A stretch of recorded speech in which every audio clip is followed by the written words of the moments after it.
first question is, how did you make it to Georgetown? Ooh, how did I The make it to road. Georgetown? The Yes. road to Georgetown. Let me see if I can give you the abridged version of that answer. Uh, Basically started with my mother. She always required my best um, when it came to academics. So I wasn't allowed to get B's if I could have gotten an A. If I got C's, I got punished for those. So she always just told me if you do well in school, you do your best. Uh, Anything you can have anything, essentially. So because I had a history of that, just academically, then I was in tag, and then I got into IB, and she always challenged me to take the most rigorous, like the hardest road. She challenged me, and she challenged me to do well with it. So she never let me be the student that was able to do more and just decided not to. So if there was a program, or if it was elite, if it was hard to get into, she always made me at least try, and then supported me to do well. So because of that, I had really good grades when I was in school, and the way things were set up for IB diploma students at Suitland, we were in a bubble, because Suitland is a very big school. It was about 2,700 students when I went there. We were 1,000 as freshmen. Uh, yeah, and my IB cohort, there were 7 of us, um, and it was not easy to get into IB at all. And they didn't care if there were only 2 students or 3 students that were capable.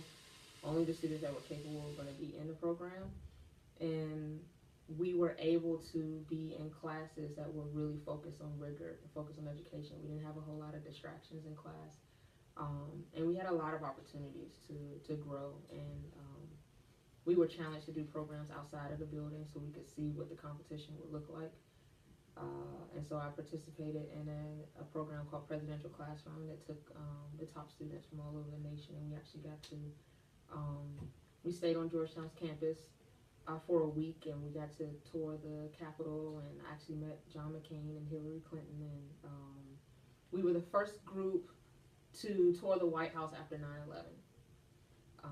It was a very interesting experience for me, and it really helped me to see that I could bang with the best, which when you're in a different type of school setting, sometimes you don't really know how you would fare, and I'm pretty sure athletes get this a lot. Sometimes as an athlete, you may be the best on your team, but that's just because everybody else on your team just, or your competition. You may be really good, but the rest of the people in the county just in that sport is just not as developed, and it's not until you go to states or regionals that you're getting like serious competition. So it kind of served that way for me. And so I worked really hard to do well on my SATs to get really good grades in IB.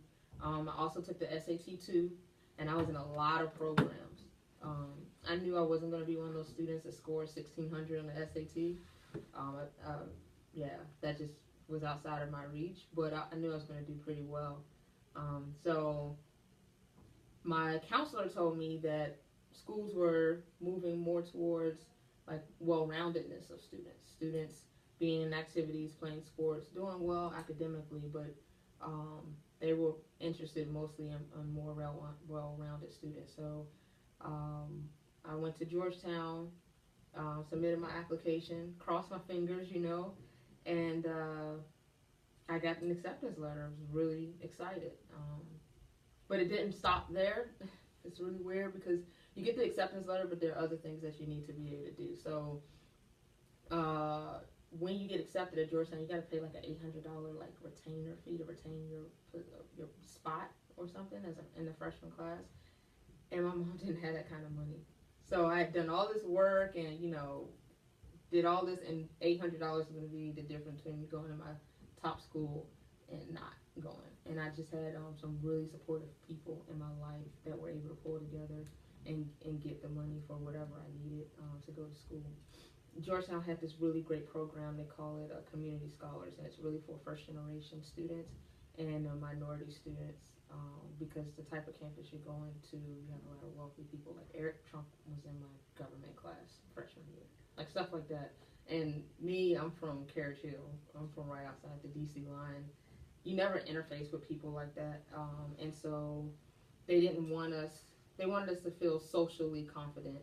You know, we understand the campus and all of that. So I participated in the summer program, which got us acclimated to the way things were done at Georgetown, so that when the school year actually started, we kind of started on the same footing.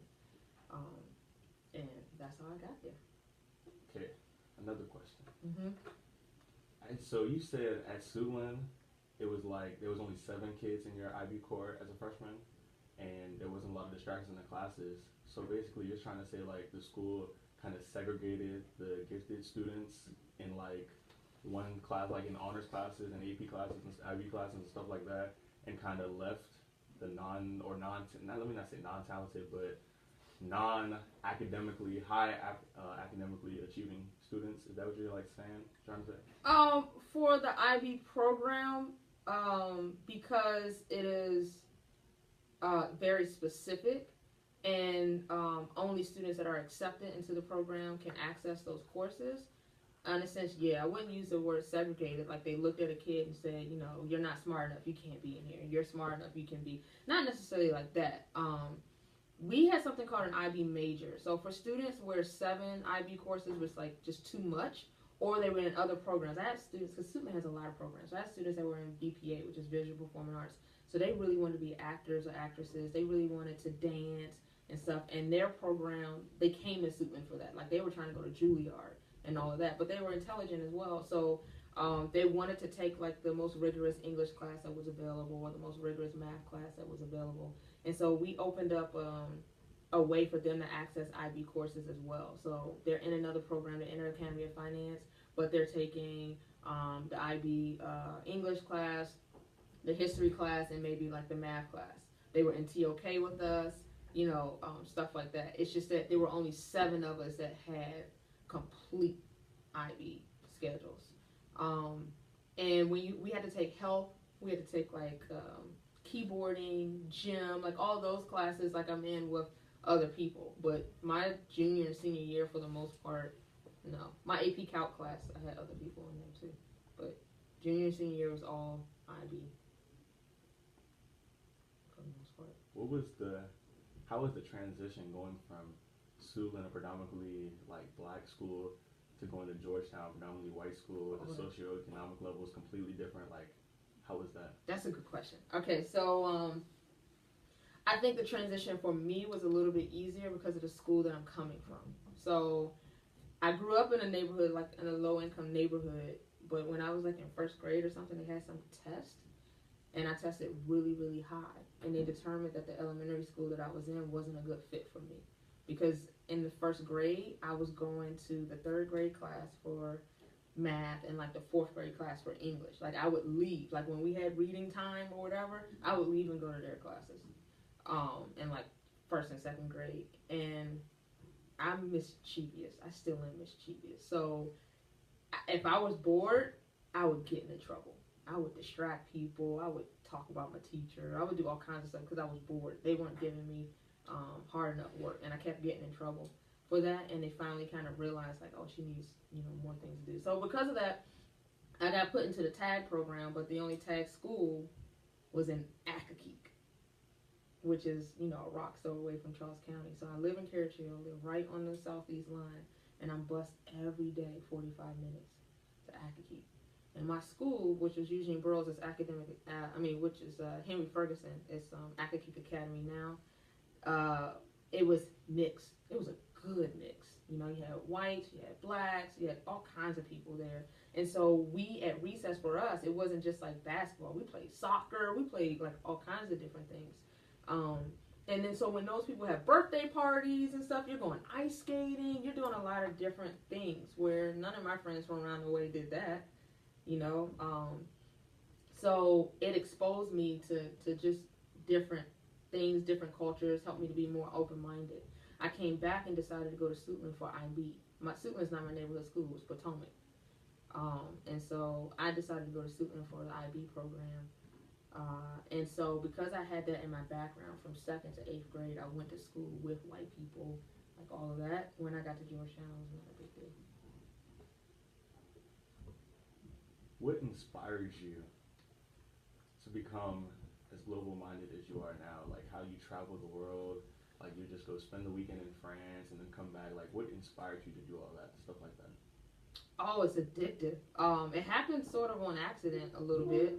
Uh, so because of IB and because my guidance counselor encouraged me to take the SAT 2 and stuff like that, I skipped a lot of French classes.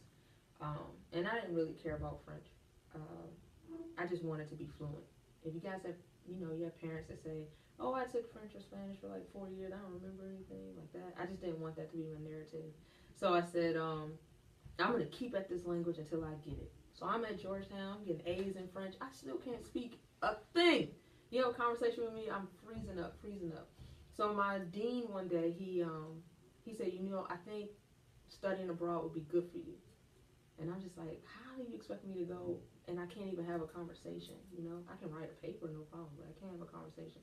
He said, it's going to be good for you. So studying abroad and living in another country and being able to go to other countries, like we go to different states. So you're here right now in Maryland, and if you want to go to D.C. for the weekend, you can do it. If you want to go to Virginia, you can do it. It's not a big deal.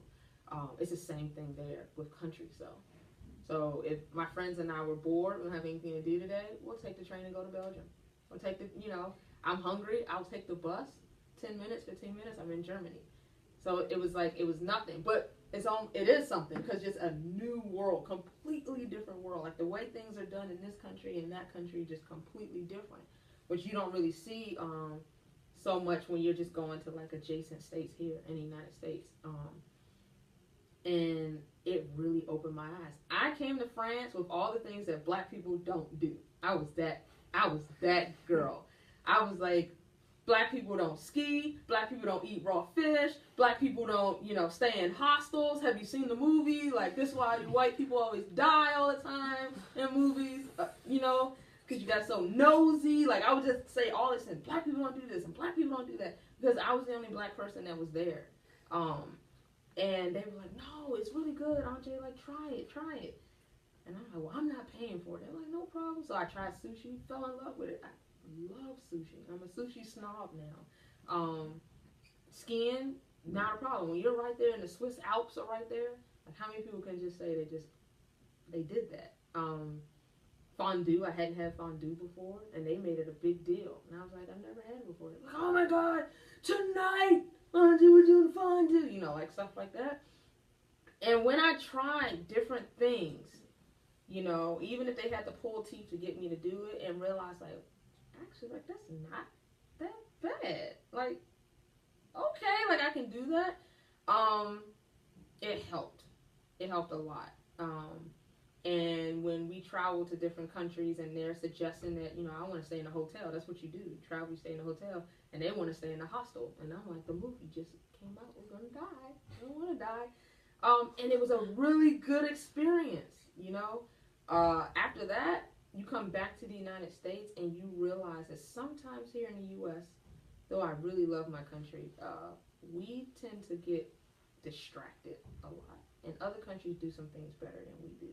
So it's kind of refreshing to do it. And I'm a person that loves to learn, very open to other cultures and things of that nature, and it helps. Another thing is when other people have been receptive of you, it makes it easier to be receptive of others. So going to a school that's predominantly white, but the CEO of Gucci, his daughter is like sending you a message on Facebook like, hey, can you meet me in the library so we can study for such and such class?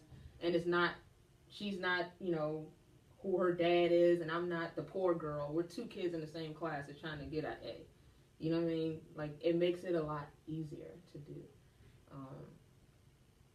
Yeah, that's how it goes. And one last question.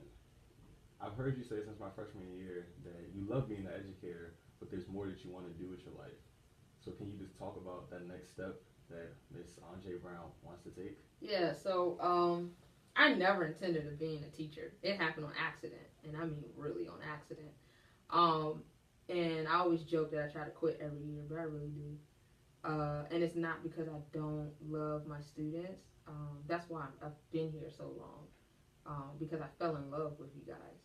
Like I see people, they you know, like